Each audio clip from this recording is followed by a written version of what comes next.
Hello students. Last class में हमने chapter second start किया था। उसमें हमने cyber ethics, crimes, cyber bullying वगैरह पढ़ा था। अब हम आगे पढ़ते हैं चैप्टर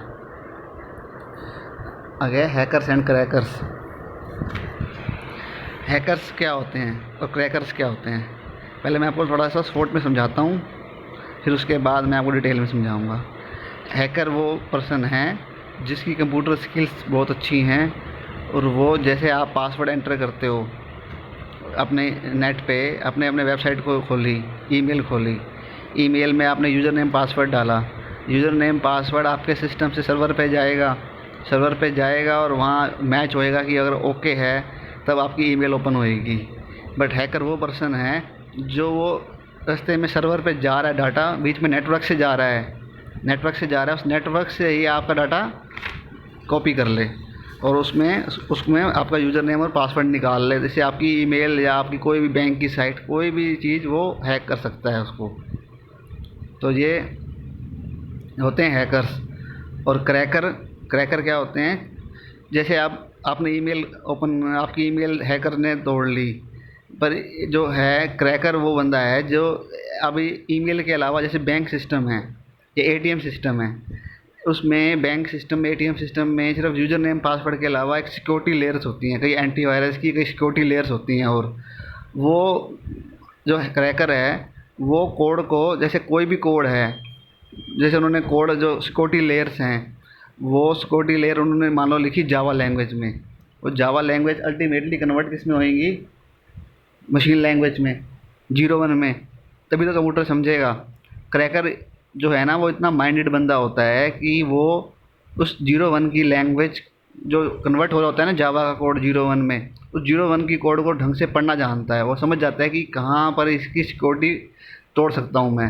तो इस प्रकार से वो बैंक की साइट में घुस सकता है, एटीएम में घुस सकता है, बहुत लोगों के पैसे इधर उधर कर सकता है। तो क्रैकर ज़्यादा खतरनाक होता है हैकर से भी। तो ये मैंने आपको शॉर्ट में समझाया। अब मैं थोड़ा डिटेल में समझाता हूँ जो इसमें लिखा हुआ है बुक में। A hacker is a person who possesses a high level of computer skills and has a good knowledge of the machine and the operating system। यही मैंने बताया, हैकर है ना वो पर्सन है जिसके अंदर high level of computer skills हैं, मतलब कंप्यूटर स्किल्स बहुत अच्छी हैं उसकी, और उसको अच्छी नॉलेज है मशीन की, मतलब मशीन लैंग्वेज की नहीं, मशीन की, जो आपका ऑपरेटिंग सिस्टम मशीन जहाँ इंस्टॉल है आपका, हार्ड डिस्क वगैरह, इन सब की नॉलेज है कि कहाँ इंस्टॉल है ऑपरेटिंग सिस्टम, कहाँ पासवर्ड इंस्टॉल होता है, कहाँ पासवर्ड स्टोर होता है, ये सब नॉलेज है उसको, ऑपरेटिंग सिस्टम की नॉलेज है। तो वो क्या करता है, he attempts to gain access to a remote computer for which he is not authorised. तो वो क्या कोशिश करता है, वो अपने इसका प्रयोग करके ऐसे कंप्यूटर को एक्सेस करने की कोशिश करता है। जैसे आपका कंप्यूटर है, आपके कंप्यूटर में आपकी कोई पासवर्ड की वाली फाइल सेव है, उस पासवर्ड वाली फाइल में आपके बैंक के, ऑनलाइन बैंकिंग के, एटीएम के सब पासवर्ड सेव हैं। तो वो क्या करने की कोशिश करेगा, नेटवर्क के थ्रू, जब आपने इंटरनेट से कनेक्ट हो गए, वो आपके सिस्टम में घुसकर आपका वो फाइल कॉपी करने की कोशिश करेगा, कर सकता है, कॉपी करने की कोशिश कर सकता है। तो इसमें इसमें एक नुकसान होता है उसके डाटा का और उसकी प्राइवेसी का, जिसका वो कोशिश करता है। पर हैकिंग इसलिए नहीं बनी है। हैकिंग का वैसे मेन पर्पज़ तो होता है कि आपके जो सिस्टम है उसकी लूप होल्स को ढूंढना। एक होती है अनएथिकल हैकिंग, एक होती है एथिकल हैकिंग। अब अनएथिकल हैकिंग क्या होती है, अनएथिकल जो मतलब जिसके कोई नियम नहीं है, जो सिर्फ चोरी करने के लिए, डाटा करप्ट करने के लिए बनी है। और जो एथिकल हैकिंग है वो होती है कि सिस्टम के लूप होल निकालने के लिए। भाई सिस्टम में अब जैसे कई कंपनियां भी रखती हैं हैकर्स को, अपने हायर करती हैं, सरकार भी करती है। वो इसलिए करती है कि वो ढूंढे कि उनके सिस्टम में कहाँ कमी है, उस कमी को फिर दूर किया जाए। वो भी घुसते हैं सिस्टम में ऐसे ही, पासवर्ड चोरी करने की कोशिश करते हैं, सब कुछ करते हैं। पर वो सरकार को पता है, कंपनी को पता है कि ये कर रहे हैं, वो बताते हैं फिर सरकार को, कंपनी को, कि आपके सिस्टम में यहाँ कमी है, यहाँ से पासवर्ड चोरी हो सकता है, इसको ठीक कीजिए। तो वो होती है एथिकल हैकिंग। और अनएथिकल होती है गलत हैकिंग, जो बताने के लिए नहीं, डाटा चोरी करने के लिए होती है। तो ये होती है हैकिंग। और फिर क्रैकर क्या होता है, क्रैकिंग क्या होती है। क्रैकर वो जो पर्सन अभी बताया आपको मैंने, क्रैकर है जो high level of computer skill तो एग्जिस्ट करता ही है, साथ में उसको मशीन लैंग्वेज का और सिक्योरिटी लेयर्स का भी अच्छा ज्ञान होता है। क्योंकि जो बैंकिंग की साइट्स है, एटीएम की साइट्स हैं, या जहाँ भी पैसे की ट्रांजैक्शन होती है ना, वहाँ पर बहुत ज़्यादा सिक्योरिटी लेयर्स होती हैं। 7, कई जगह 3, कई 7, उससे भी ज़्यादा होती हैं सिक्योरिटी लेयर्स होती हैं। वो मतलब सिक्योरिटी लेयर्स क्या होती हैं, वो कोडिंग होती है, कोड किया होता है। एक कोड उसको प्रोटेक्ट करने के लिए कोड किया होता है, तो कई लेयर ऑफ कोड होता है। तो उसको जो क्रैकर है वो इतना एक्सपर्ट बंदा है कि वो जो कोड है ना, उस कोड को कन्वर्ट होता है मशीन कोड में, कंपाइलर से, ट्रांसलेटर से, आपने पढ़ा होगा पहले। तो वो उसको पढ़ लेता है, तो उससे आपकी वो जो पासवर्ड निकाल लेता है उससे, और सिक्योरिटी लेयर्स तोड़ देता है। तो इससे बहुत नुकसान कर सकता है क्रैकर।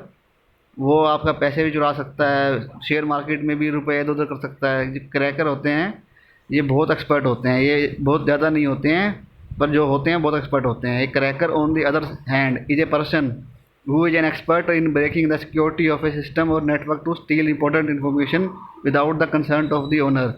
कि देखो, ये जो एक क्रैकर क्या है, वो पर्सन है जो एक्सपर्ट है। किस में एक्सपर्ट है? सिस्टम की सिक्योरिटी लेयर ब्रेक करने में और नेटवर्क ब्रेक करने में।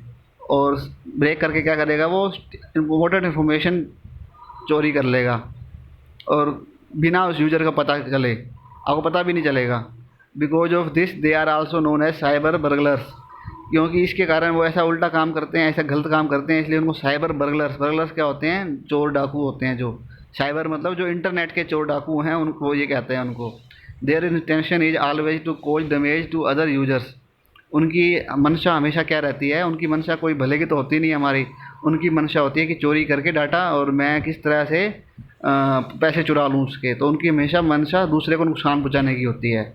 दे are considered to be more dangerous than hackers. ये हैकर से ज़्यादा खतरनाक है, क्योंकि इनको सिक्योरिटी लेयर और नेटवर्क लेयर तोड़ना आता है, तो ये ज़्यादा खतरनाक है उनसे। तो ये अभी इसको हैकिंग और क्रैकिंग से बचने के लिए क्या किया जाए? अब हैकिंग और क्रैकिंग से बचने के लिए एक तो आपको हमेशा always use original software and keep updating your web browser and the operating system. कि आप हमेशा ओरिजिनल सॉफ्टवेयर यूज करो। मतलब कोई भी सॉफ्टवेयर है, जैसे आप जो सॉफ्टवेयर यूज कर रहे हो, उस सॉफ्टवेयर की अगर कॉपी मिल रही है आपको कहीं से सस्ते में, तो आप कॉपी लेके यूज करना चाहोगे, पर सस्ता मिल रहा है आपको या फ्री मिल रहा है। पर आप ये भी देखो कि जो सस्ता सॉफ्टवेयर है उसके अंदर क्या पता कोई सिक्योरिटी फीचर कम हो, तो वो मतलब आप ज़्यादा खतरा हो जाएगा आपको। और आपका जो वेब ब्राउज़र है और ऑपरेटिंग सिस्टम है, उसको अपडेट करते रहना चाहिए हमेशा, क्योंकि इसको अपडेट करने से इसमें सिक्योरिटी फीचर्स ऐड होती रहती हैं, तो वो हमारी प्रोटेक्शन होती है। Install the latest antivirus software in your system and keep it up to date. अपना एंटीवायरस सिस्टम अच्छा वाला डालो अपने सिस्टम में, उसको हमेशा अप टू डेट रखो। अप टू डेट रखने से उसमें नई नई सिक्योरिटी फीचर्स इंस्टॉल होती रहेंगी। Firewall can be a good solution to scan each and every message entering your system. Firewall firewall क्या होती है? जैसे फायरवॉल, जैसे नाम से ही है, फायरवॉल आग की दीवार। तो जैसे ये आपके सिस्टम है ना, आपके सिस्टम और नेटवर्क के बीच में एक दीवार होती है, आग की नहीं होती, ये कोडिंग ही होती है, इसको फायरवॉल बोलते हैं। कोडिंग होती है, वो लेयर होती है, वो जो भी डाटा नेटवर्क से आपके सिस्टम में आ रहा है उसको चेक करती है कि कैसा है, उसमें डाटा में कोई गलत चीज़ तो नहीं है जो, तो वो चेक करती है सब कुछ। तो ये फायरवॉल है ना, उसको अपना हमेशा अप टू डेट रखना चाहिए। इसको भी फायरवॉल को हमेशा ऑन रखना चाहिए, ऑफ भी हो सकती है, ऑपरेटिंग सिस्टम में जाके इसको ऑन रखना चाहिए और अप टू डेट रखना चाहिए, और स्कैन करता रहिए ताकि हर डाटा को। अच्छा, आपका जो है आगे क्या है? Change your login passwords on a regular basis and do not keep them very simple. जो आपका पासवर्ड है ना, जैसे आप कहीं भी लॉगिन करते हो, बैंक की साइट में, ईमेल में, फेसबुक पे भी, कहीं भी लॉगिन करते हो, उसका पासवर्ड कुछ कुछ टाइम बाद बदलते रहना चाहिए। जैसे 15 दिन में, महीने में बदलते रहना चाहिए। क्योंकि एक ही पासवर्ड रखते हो आप, तो आपका डाटा हमेशा एक ही नेटवर्क से जा रहा है, एक ही तरह का कोड हमेशा जा रहा है। तो कोई कोई हैकिंग करना चाहे तो पहचान लेगा कि ये देखो, ये एक ही तरह का कोड है, यही पासवर्ड होगा। तो वो पहचान लेगा, तो ताकि बदलते रहो उसको आप 15 दिन में, महीने में। और उसको सिंपल नहीं बनाओ, उसको पासवर्ड में से ऐसे बनाओ कि उसके अंदर करैक्टर भी हों, नंबर भी हों, और अल्फ़ा न्यूमेरिक कैरेक्टर भी हों, तीनों का मिश्रण होना चाहिए। ये सबसे अच्छा पासवर्ड होता है। तो never open a mail received from any unauthorised source. कि ऐसी कोई मेल जो आपको पता नहीं हो, जिस पर विश्वास ना हो, उसको मेल को आप ओपन ना करो। तो ये आपको पता समझ गया हैकिंग और क्रैकिंग और इससे बचने के कुछ उपाय। आगे हम पढ़ते हैं फिशिंग। अब फिशिंग को मैं समझाता हूँ थोड़ा सा। जैसे आपने कभी सुना होगा, अखबार में पढ़ा होगा या कभी सुना होगा कि फ़ोन करते हैं लोग, भी आप, मैं बैंक से बोल रहा हूँ, आपका एटीएम कार्ड ब्लॉक होने वाला है, आपके फ़ोन पे एक ओटीपी आया वो बता दीजिए। तो बैंक वाले कभी ऐसा फ़ोन नहीं करते, ये हमेशा फ़िशिंग वाले ही करते हैं। फ़िशिंग क्या है, वो आपका ओटीपी नंबर लेके आपका बैंक से रुपया निकालेंगे, तो वो ये होती है फ़िशिंग। तो उसमें क्या किया करते हैं, जैसे आपको पहले आपसे क्रेडिट कार्ड नंबर पूछ लेंगे, आपका आपकी डिटेल पूछ लेंगे सारी, फिर उसके बाद कहेंगे ओटीपी बता दो, तो ये सारी डिटेल ले लेते हैं और उसके बाद आपके पैसे चोरी करने की कोशिश करते हैं। तो ये सिर्फ फ़ोन पे नहीं होता है, मेल के थ्रू भी होता है। जैसे कई मेल आ जाती हैं, उन मेल में क्या जाता है कि आप ये डिटेल भर दो अपनी, आपको इतने की लॉटरी लग जाएगी, या आपको ये चीज़ सस्ती मिल जाएगी, ये डिटेल भर दो, अपनी क्रेडिट कार्ड नंबर भर दो, अपना एटीएम कार्ड नंबर, पिन। तो वहाँ से आप चेक करके हमेशा भरिए, कभी भी ऐसी कोई मेल में मत भरिए। प्रॉपर जो बैंक की साइट है वहीं पर भरिए। जब प्रॉपर, जैसे आप ऑनलाइन परचेज कर रहे हो तो अमेजन या फ्लिपकार्ट या किसी भी अच्छी साइट से परचेज करो, और उस साइट का चेक कर लो कि उस साइट का एड्रेस ठीक है ना, अमेजन.इन है या ऐसे कुछ और लिखा हुआ है, अमेजन.इन लिखा हुआ है। कई बार नाम थोड़ा बदल के भी चोरी करने की कोशिश करते हैं वो। तो पढ़ते हैं, it is one of the fraudulent processes to collect some secret information from the user like his credit card number, net banking password, account data etc. with the help of an authentic looking email। अभी जैसे इसमें user है ना, वो आपको email करेगा कोई, email के थ्रू, मतलब आपका डाटा, ये एक फ्रॉड प्रोसेस है जो कलेक्ट करने के लिए, डाटा सीक्रेट इन्फॉर्मेशन कलेक्ट करने के लिए यूज किया जाता है। Credit card number, net banking, account data, आपको with the help of an authentic looking email, मतलब एक ऑथेंटिक, बिल्कुल ठीक लगने वाली ईमेल भेज के मदद से ये डाटा चोरी करने की कोशिश करेगा। For example, you may receive an email from your bank asking you to update your information regarding your user ID and password of your net banking account। जैसे आपको कोई बैंक ऐसे ईमेल भेज दे कि उसमें आपका ये कहेगा कि आपका यूज़र आईडी पासवर्ड अपडेट कर दो नेट बैंकिंग का, तो वो आप चेक करना है प्रॉपर कि ये बैंक की मेल है कि नहीं है। The mail which appears to be genuine and sent by the bank is actually a fraudulent mail which collects sensitive information and send it to people who may use it later for cyber crimes। अब जो mail आपको भेजी है वो लगती बिल्कुल असली जैसी है, पर वो बैंक ने नहीं भेजी होती, फ्रॉड मेल होती है जो आपका डाटा इकट्ठा करने के लिए भेजी गई है और बाद में उसका साइबर क्राइम में यूज होएगा। तो मेल हमेशा, जो बैंक आपको, जैसे बैंक में आप कभी भी ऑनलाइन बैंकिंग करते हो तो ऑनलाइन बैंकिंग में आपको आप यूज़र आईडी पासवर्ड के साथ अपना वेबसाइट का एड्रेस और अपने ईमेल का एड्रेस दिया जाता है, तो आप वो नोट करके रखो।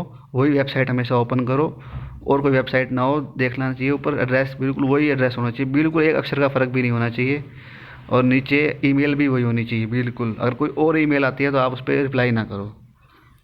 टू प्रिवेंट फिशिंग, इससे बचने के लिए आप हमेशा मेल्स में अपना रिसीव जो करते हैं इन मेल बॉक्स में, उसमें केयरफुल रहो। कभी भी mail received from unknown source, कभी भी ऐसी मेल ओपन ना करो जो अननोन सोर्स हो, जो आपको पता ना हो, ऐसी मेल ओपन ना करो।